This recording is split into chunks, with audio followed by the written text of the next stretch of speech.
د مردان ما اوریدلې داسې دي چې مشر یو نواب چې دا نیم مردان د هغو نیم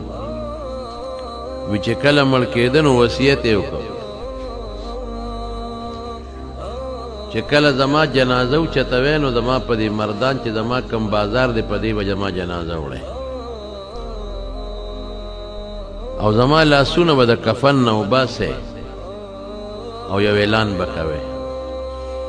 نو چې کله مړ شو نو کټ کې واچو نو ما خو تاسو ته ووایي چې نیم مردان یو دا بازارونه یې ټول نو کټ کې واچو لاسونه یې وله ښکاره کړل داسې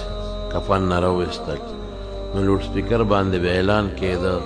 چې ای خدای مو بخښه دا د مردان نواب د قبر له روان دی خدای مو بخښه دا نیم مردان د ده دی دا چې جنازه کم بازار کې روانه وه دا هم د ده ده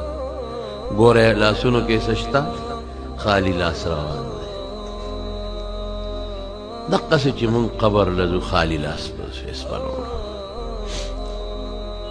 که د چا بینک کې پیسې دي بینک کې به کیشیر سره او منیجر سره پاتې شي بچي به دې پې مزې کوي که جایداد دې پاتې شو که بنګله د پاتې شو که موټر دې پاتې شو که کارخانه د پاتې شو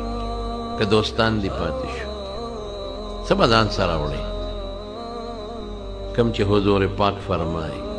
مړي پسې وي درې څیزونه دي مخبرې ته دوه تې واپس راشي یو ورسره پاتې شي یو ورسره خپل رشته داران ځي